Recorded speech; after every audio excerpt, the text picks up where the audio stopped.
Welcome back, everybody, to the Capitol Lounge. I'm Morgan Reynolds with Beyond the Trend, and I have the great pleasure today of introducing Maria Dante, who is a friend and a client, and also the owner of the wonderful Vero Wine Bar on 14th Avenue, and also the Painted Frog. So if you go to the Vero Wine Bar, the Painted Frog is next door. It's a can I call it pottery painting? Yeah, paint your own pottery. Paint your own pottery, glass workshops, all kinds of cool things. And the two are connected, so you can hang out at one, walk through, paint at the other, bring your wine back and forth. It's a great little setup.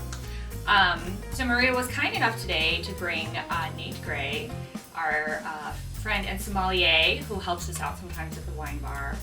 And today we are going to talk about all things wine related, and we're going to learn a little something. And I'm very excited because I know very little about wine. So Nate and Maria, I'm going to turn it over to you. What are we sampling and learning about today? Yeah, first of all, thanks so much for having me. I've been a wine geek for a good while now and happy to be your resident wine nerd for the day.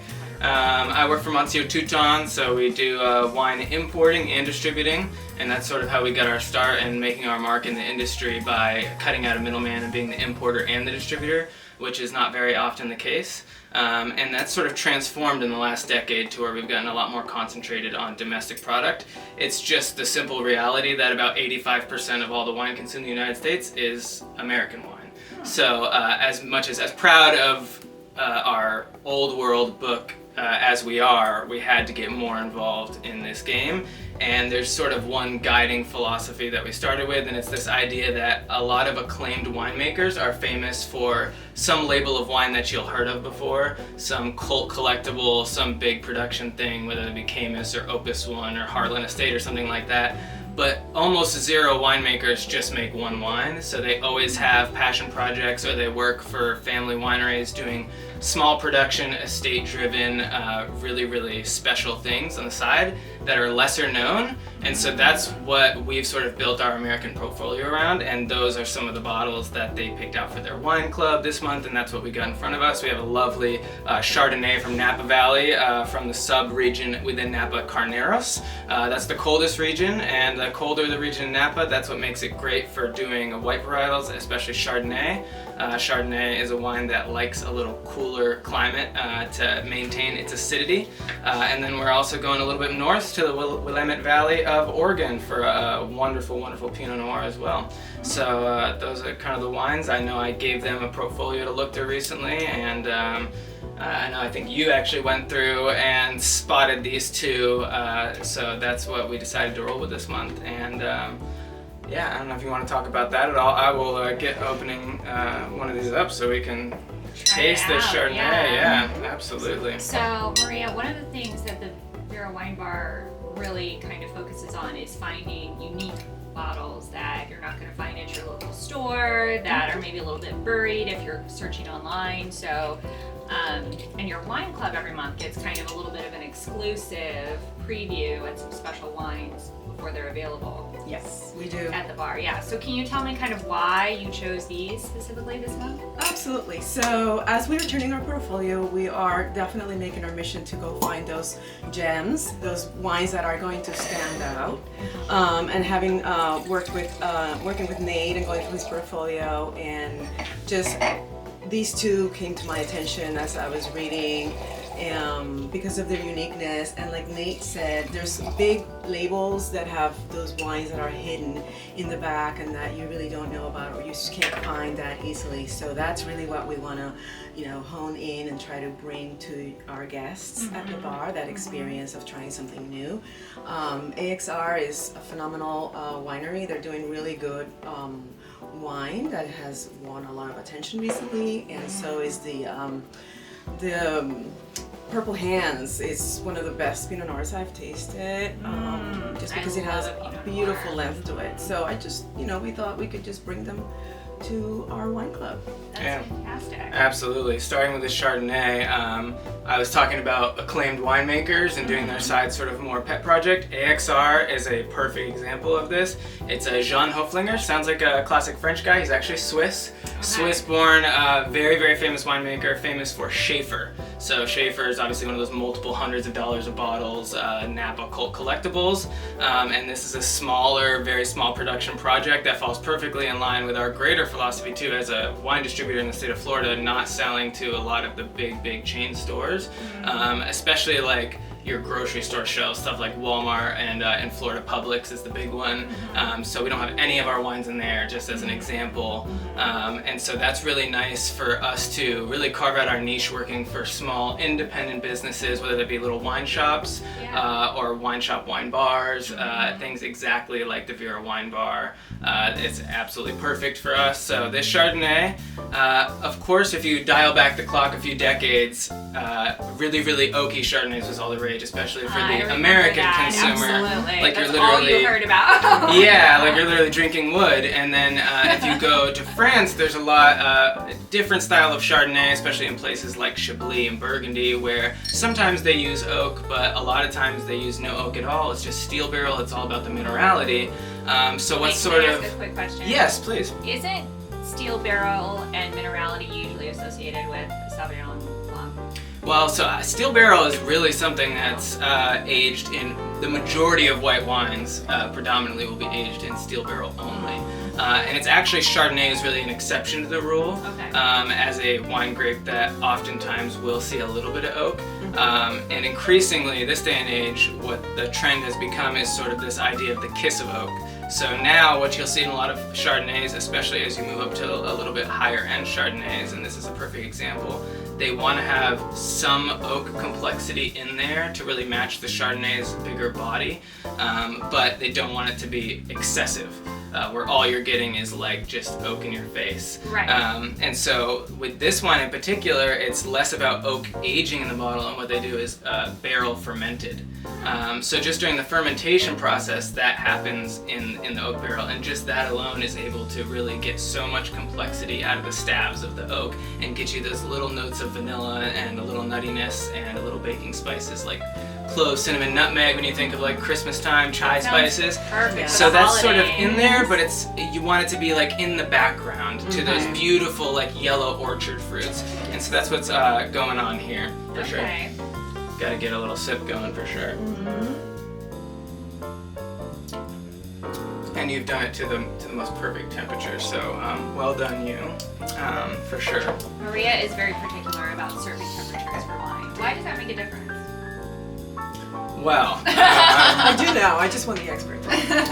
and it's another thing that's super subjective, so there's not really one right answer. There's not a wrong way to drink wine, everybody. Like, No. just Yeah, put it in I the mean- glass and enjoy it. Yeah, enjoying it is definitely the first and foremost purpose of wine. With that being said, there's a couple nice little tricks that are nice to know. Usually you want your red wines, they just have a lot more different chemical compounds behind them and a lot more fruit and usually a lot more oak as well. And the oak influence especially will be very muted at colder temperatures. And so red wine you do need a little bit warmer than you would have a white wine, but surprisingly not as big of a gap as you would think. A lot of people think like room temperature and then like refrigerator. Right. That's not necessarily the case. You actually want red wines significantly cooler than the room temperature, probably by about 5 to 10 degrees, somewhere in that range. Definitely the more residual sugar in the red wine, the more fruit, the more that it can have a little chill on it, which will actually temper the impression of the sweetness on the wine and balance it out. In the case of white wine, the most important thing is really preserving the impression of the acidity. You want to have that refreshing feel to any white wine, including Almost a Chardonnay. little tiny bite to it, right? Yeah, just that little thirst quenching on the back of your palate, on your tongue. And if it's a white wine becomes too warm, it kind of comes across hot and flabby. So you do want it cold, but again, you're gonna lose the fruit and lose some of those interesting complexities if it's like ice cold. Right. So, my heart does shrink a little bit every time I see somebody throw like ice cubes in their, wine, but I totally get it. Like it's, Don't be afraid. Don't judge. Hey, Don't it's, judge us, It is Florida, so sometimes Well, you do need to add a little bit. No, more. and there's so many outdoor know? restaurants in Florida Yes. where you can serve a glass of white wine at the perfect temperature and 5 minutes Correct, later it's correct. like, Yes. so I mean, if you're just like Take crushing your a Pinot time, Grigio or a right. rosé, like Yeah. it's not Yeah. that sacrilegious to be Yes. honest. But But there is a little bit of a rule, isn't there? Like where you put the white out a couple of minutes before? Is it Yeah. 10 or 20? Yeah, if you have it in a traditional, like not a wine fridge, but a fridge, Right. it's nice to have it sit out for maybe 10 to 15 minutes and just come up a little bit in temperature. And the same for the red. Like you Yeah. put it in the fridge. Yeah, for that same amount of Before- time. yeah. Yeah, so the So- white comes out of the fridge 10 to 15 minutes, the red could go into the fridge for, 15, Before 20 serving. minutes. Yeah. That's a And great that'll tip. just that little bit of a chill does actually help make a lot of difference and just kind of preserves that anchor of fruit, I would say, in a lot of the cases in red wine. All right, so in this wine, what are we tasting?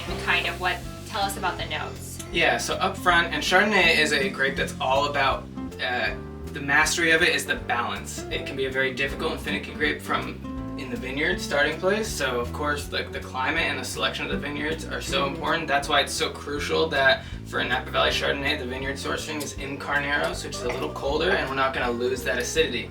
Yeah. So acidity is naturally in grapes from the start. Right. And as the grapes ripen, they lose acidity. So there really is that perfect window of harvesting that, that's why weather and rainfall and vintages and frost at night, all that stuff comes into play. So important because you want just the right amount of sugar for both the sweetness and for what the alcohol will be. Because of course, however much sugar is in the grapes is going to determine in large part how much alcohol you end up with. Right. But also you don't want to lose too much acidity. So a little bit of a cooler climate is better for actually both of these varietals. Of course, Chardonnay, Pinot Noir are the classic Burgundian varietals in Burgundy, France. That's a little bit of a cooler climate. And it was the monks in the 16th century, 17th century that kind of discovered that region as Figured it perfect. out. Oh yeah, Yeah. that's why Burgundy is so specific about vineyard sites. And every bottle of fine Burgundy will tell you down to the exact vineyard that it is, and they're all classified that way, which is a very unique thing. Now, as we get into this wine, some of the things you're looking for right off the bat, typical of Chardonnay, is definitely more orchard fruit. So it's not as much tropical and citrus. Of course, there's always a citrus component when you think about the acidity especially, but really thinking about like apples and pears. In this case, I think we're definitely in that sort of yellow spectrum. So yellow apples and pears coming through here. Yeah. A lot of classic orchard fruits for sure. I was going to Maybe. say, this is very, like balanced is the perfect word. Like there's a smoothness, but then you still get a little bit of that bite at the end. Yep. And there's a couple different flavors to taste kind of in the middle. So it's very, very drinkable. Yeah. You know? It's a beautiful wine. And it's like the fruit is kind of that upfront factor. And then like as you're swallowing, you sort of, and your nose is very involved in this too, sort of like the olfactory senses as you go sort of breathing in and out as you're swallowing. That's when you can kind of get those oaky notes coming through on the back end, and it sort of smooths everything out, and you get that subtle little vanilla. It's a great choice, toffee. Maria. I mean, Yeah. I never doubted you, but still. Well, the beautiful thing about this style is that people that hate oaky stuff, they'll even They'll if they enjoy really it. hate oaky, Yeah. they'll tolerate this at least, if not really enjoy it. And then people that really love oak, I think actually really love more restrained oak than they realized. Yes. So when this style sort of became prominent, they're like, I wanted that oak there, but it was actually too much. Right. And Yes. so And you never know what your palate is going to like until you try it. And you have right? to aerate your palate too. Like there's a little Yep. trick that sommeliers do, and it's like What do you do? you Yeah, swish the wine around so in your you want to mouth. sort of try it, if you can, without it dribbling out of your mouth. Right. Sometimes taking in a little air over Well, the, careful, over the guys. wine. Yeah. We Um, won't judge. it can help aerate the wine in your mouth a little bit, and also help with that olfactory component at the same time, where you're sort of able to smell. It's also nice to. I really like, even if I'm drinking a wine, I get to the bottom of the glass, I still have this habit of like a swirl, a sniff, and a sip. Like just, it's like automatic at If this you really point. want to like It enjoy it enhances- and yeah. get all those And different notes. as the wine has been, aerating in the glass itself, it is uh-huh. going to give you a different flavors experience. as you get Seriously. further Without into question. the Within the Yeah. same format, but it's Wow. almost like reading a book. Yep. Ooh, chapter 1, chapter 2. Yep. Ooh. I love that. Yes. Real quick promo, by the way, you also have a book club. Wine Bar. do. Yeah. Yeah, first Saturdays of the month at 11:30. Nice. And we're reading right now Gone Before Goodbye, which is a really great suspense, sort of like this doctor that goes and has to do surgeries, and she's like on the run. Do you ever drink wine at book club? Yeah, well, I do. Obligatory. It's at 11:30, so definitely a wine window starts to open right about there.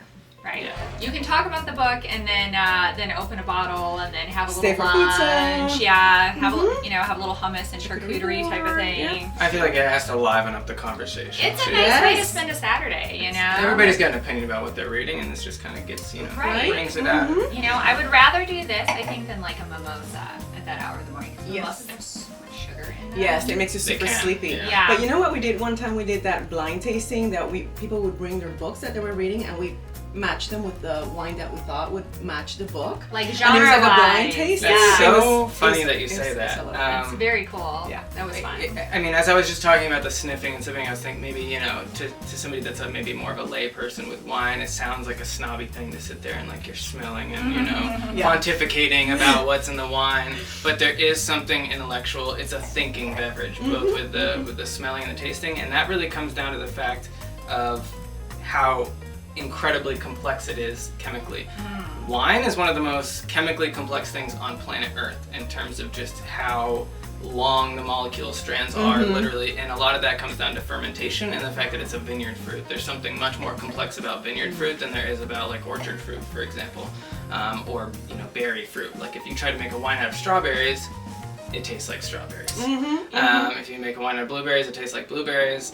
But when you make wine out of European grapes, it takes on all this interesting chemical compounds that can become closer or more far away to fruits and herbs and different things that we know in our life. And it's like this amalgamation of all that. It might not be exactly that, but it's so close that when you're smelling and tasting it, you're picking up on those types of I things. love that you clarify that it is the molecule component of the wine that makes it chemical, because some people might be like, oh my god, they're putting chemicals in the wine. Right. No, that's Right, not right. the case. at Right. all. No, It's just yeah. a The natural competition of the chemicals, actual, yes. natural. Yeah. Because There's everything no, is made of atoms yeah. and There's no molecules. cinnamon sticks going on, Yeah. or blueberry juice or something. Yes. So when that's in the wine, it's just something that happened chemically.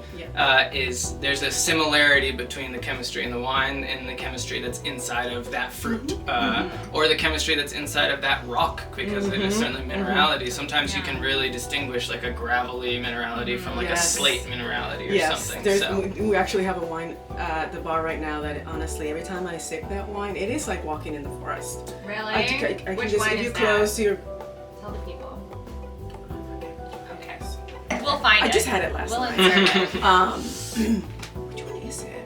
Could you call me that? Sorry. Okay, I'll find it. We'll find it.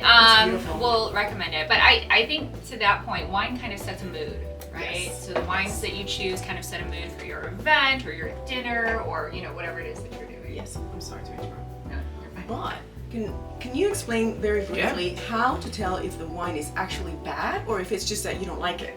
Because there's a whole thing going on where like, hey, if you don't like your wine, you don't have to love the wine. Yeah. But it doesn't necessarily have to be bad. It's just that you don't like it, which is a different thing than. Well, and this the wine actually being helps bad. up clear maybe another misconception of a lot of people are intimidated or don't really understand the process of bottle service, especially in a fine dining environment, and the person might come up and pour a little sip for you, and they're waiting for you to give them the nod of approval to keep pouring it. I should emphatically say they are not waiting to see if you like the wine. They are making sure, from your point of view, that the wine is not flawed in some way, that it usually is not what they say corked, which really most of the time means oxidized. That means way too much oxygen was getting through that cork into the wine. The wine became oxidized, which means it's taking on a more vinegary sort of thing. And if you Like put it's your gone off, right? Yes. They're Yes. making Yep. sure that your particular bottle that they're Yeah. serving you has not gone off. yeah. And that can happen in any setting, because even if Sure. that bottle has been corked, if the cork is old or if it wasn't stored properly, oxygen will get in there. Yeah. So And these want to become vinegar. That's their That's natural their goal. journey. That's their goal in Yeah, life. they are trying, and this They have dreams. this cork is stopping them, or the Stelvin enclosure twist off cap Yes, or whatever yeah. is preventing that from happening. So it's this sort of living, breathing thing. But one last note about the complexity that I think is really interesting is like, what does the human brain do when we're sort of taking in this thing that's incredibly complex and impossible to quantify? We're not an AI supercomputer, so we can't break down the exact chemistry here. It's an abstract thing. We abstract it out, which is why I think you just said something like it's like a nice walk in the forest or something like that. And then before that, you were talking about a wine that pairs with a book. On the surface, it sounds absurd. Like, how does a beverage pair with a narrative? Look, right? They're two different things. but But it totally does. I mean, there are characteristics to the flavors of wine and the style of wine and a personality of wine, and you can abstract that to a lot of things. People have done things where they pair wine with a certain song, like music. Of course, it pairs very well with foods in a very real chemistry sense in our taste buds and mouth, but also in a more artistic, aesthetic sense. It also is such a crazy thing. So I would invite anybody to really think about smelling and tasting with purpose when you're drinking wines, even simple everyday wines, and jumping out of your comfort zone to try things you've never tried before, especially European wines. Totally different thing in different styles. When you put your nose in a glass, sometimes it'll be like stemmy or nettly or earthy, or even as far as being like, you can get petroleum notes, or you can get like manure, horsehair. That's all good. I mean, and the more that you smell and taste that and realize that it's there on purpose and it's something specific to that place and region, the more you'll develop a taste for it. So that's sort of how my journey went.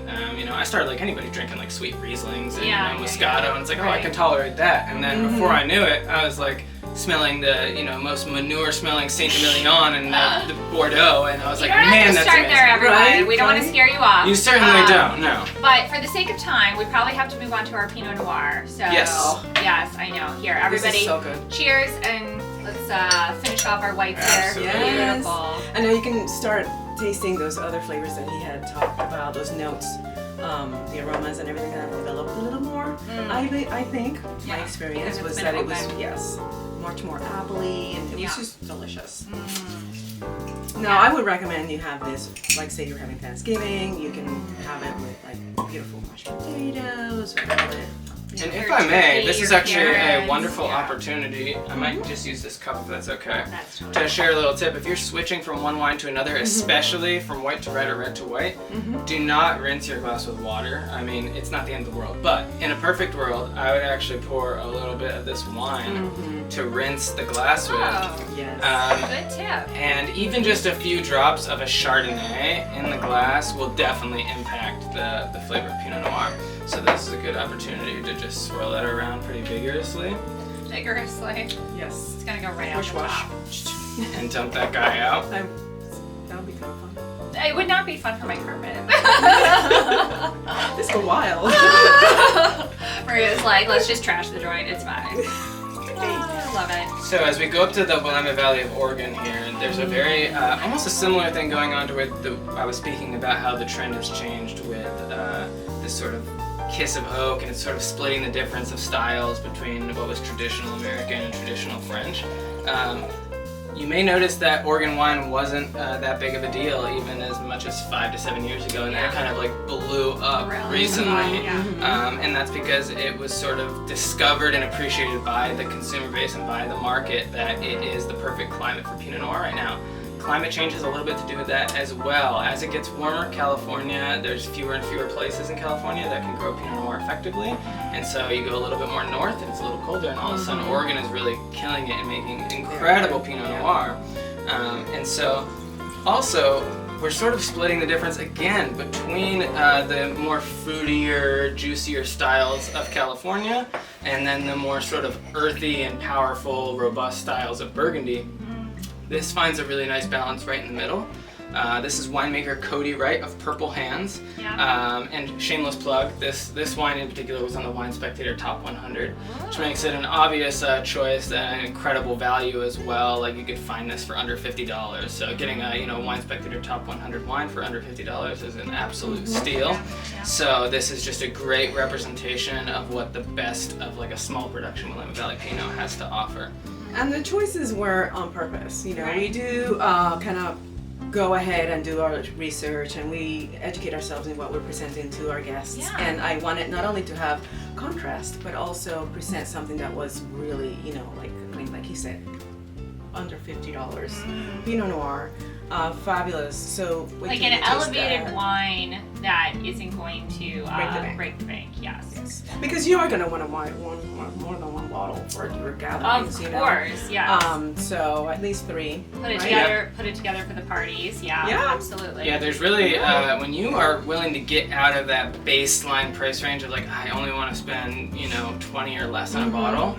it is a significant exponential jump in quality when you look for those gems that are between $30 and $50. It's a beautiful range to find excellent wine. You don't have to get the $80 bottle to have an amazing wine. And that's what we're really trying to. That's our business That's model. like your having a sweet portfolio spot. that's like, yes, you can come in here and guarantee you're going to get an outstanding wine that's going to satisfy everyone, be a well-liked wine for your dinner table, and not break the bank. You know? Right, like, and something a little bit special and unique, right? So that you're still you gonna have that. You know, if your guests are coming for Thanksgiving, and you know, it's nice to give them something that's not, you know, a boxed wine from Costco, or you know, it can be intimidating. It can be intimidating, but you guys have a beautiful cellar as well as the bar, so you can sit at the bar and have glasses of things, but then you can also go into the cellar and get anything by the bottle to take home. And we do sell wine by the glass, like you were saying. We will let you, you know, taste it, just to make sure that you like it. And do the wine flights. You know, yes. That's huge. And then we also do little tastes. Like if you're like unsure, we'll let you taste one of our wines before you commit to the whole glass, or even, you know, the whole bottle if you're just wanting to,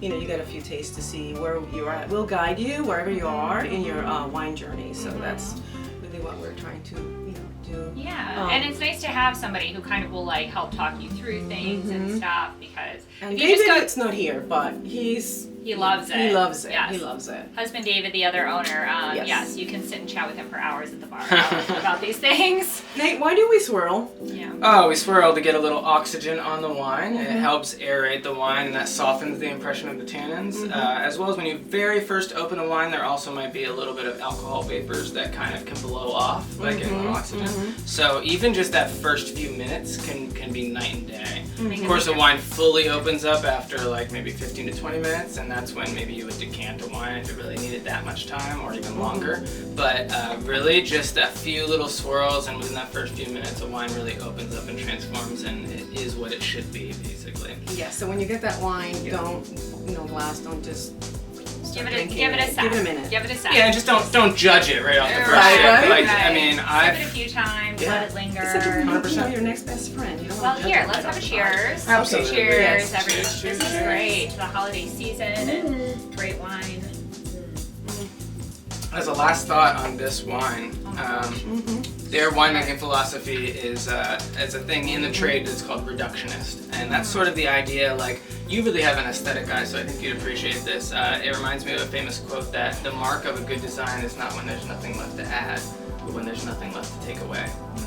It's a beautiful idea. It's sort of a minimalist thing, and that's what this is. It's like, how much can we not touch the wine and just let it be? Correct. So in this case, they do use whole clusters, and so that involves stem inclusion into the wine. Okay. So you get a little bit of that stemmy, nettly, almost merging onto earthy in this wine, and it's all about the balance of fruit and earth. And then there's sort of a watermelon rhubarb, if watermelon and rhubarb were dried out. I love rhubarb pie. Yeah, but imagine a rhubarb pie and maybe some watermelon with the rind dried into like a potpourri. Oh my gosh. And that's sort of what we have going on here, very perfumed with that earthiness going on, and that's why it ended up on the Wine Spectator There's Top some 100. fruit, but then the earthiness kind of brings it down a little bit. So if you're not a huge fruit-forward, fruity wine person, like, you can still drink that. But just wait a second, because then you got that nice length in there, and in a little bit, you're going to start, Explain what length is in wine.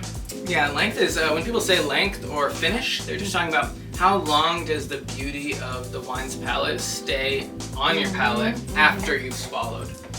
And that tends to be a very, very good indication of quality and depth in the wine. So if it's just on your palate, you took your last sip 10 seconds ago and you're still there just like, man, I want to go back You for told another. me you were tasting like all day. well, there's this one, and then there's like a higher, So they do, this is their baseline bottle that got on the Wine Spectator Top 100. And the reason for that is that when the Wine Spectator Top 100 chooses their wines, they don't just say, what's our favorite 100 wines? Because every one of them would probably be $1,000 a bottle. So they factor in price and they factor in availability. So it can't be too tiny of production. So in this case, this is the wine they make the most of, and this is a mix of all their vineyards that they put together. But then they do also make a little bit higher end single vineyard bottlings of all their different vineyard sites. And we have that. And of course, those have gotten like 97, 98 points in some cases. So that's an incredible line. You are going to be more in that $75 to $100 range. And then we do have the one by the bottle, but of course, you know, for the club wine purposes, we, you know, Right. we wanna Again, make we conscious kind of of want what to we're fit in that choosing. kind of middle tier, of something that you could pick up a couple bottles of and take home. Right, and the club is basically designed so that people are trying new things and exploring different varietals and like regions. And there's usually all a that. red and a white every month, right? Yeah. Yes. So a little something for Isn't everybody. this delicious? I mean, you could just It's sit a meal. and sip it all day. It's This so is one of those that I'd say it's a right in the pocket. Yeah. And as a wine lover, I love it on its own. But man, it's very primed to go with some food too. This would definitely wash down some Thanksgiving fare very well. I think. I mentioned like the stuffings, turkey, gravy, the cranberry sauce even actually works. There's a little nice baked parallel. brie, you know, on the 100%. side. Oh my Yeah, gosh. yeah. Yeah, it's beautiful. This is so nice. Honestly, one of my it's on my favorite list. Very right now. satisfying. Yeah. You know, very satisfying. And Pinot Noir, again, being the cold climate, maintains that high level of acidity. So as you're thinking about the fruit and the earth and the oak and everything else, there's still that through line of refreshing acidity that refreshes the palate. And it also helps cut through, like in a food pairing situation, there's your mouth is coated with fats after you take a bite of like gravy or cheese or something. Right. And those fats, that's why the wine tastes smoother with food, because you have like a protective barrier essentially at that point. Right, that's cutting the acidity. Yeah. But then the acidity can come in and cleanse that, wash that fat away out of the palate, so that the next bite of food is like the first bite all over. So again. explain what acidity is technically in a wine. It's not that it tastes acid and you're like, ugh, No, yeah, it I mean, tastes good. It's what is it? What Yeah, I happens? mean, at a certain point, we are certainly talking about just pH. Like, there is a pH that's right in the pocket, and, you know, it's very much determined by varietal, though. That tends to be sort of like, I mean, varietal plus climate. And the varietals that are high acid varietals with a cold climate produce the highest acid grapes. I think a perfect example to kind of bring that point home is Riesling. So Riesling, you have all the sort of like the hierarchy of acidity in grapes, and then Riesling is just like up here, like soaringly high acidity above the rest. And then the Mosel region of Germany, where the best Rieslings in the world come from, is also pretty darn cold. So you have the highest acidity wine possibly in the world. That's why they can make it sweet a lot of the time, and it's still balanced. So much acidity, it balances the impression of the sweetness in the wine, and that's why Rieslings can come from dry all the way to like syrupy sweet. Just to, you know, don't be shy. If you're like, I don't like sweet wine, German Riesling could be a really nice exception for you where the acidity balances it properly. Right, it can be dry Yeah. for you. All right. Well, everybody, we want to sit and drink these wines a little bit and also get to know Maria better and her journey to open this beautiful wine bar. So, Nate, thank you so much. Thank you. It was a I pleasure. really feel educated, you know. I'm going to think about wine differently the next time I sit down and order a glass. Yes. So, thank you. Happy to have been here. All Thank right. you so much. One more cheers, everybody. Absolutely. Thank you guys Cheers. both so much. Thank you. Cheers. Join us for the next part of the video. Thanks, everyone.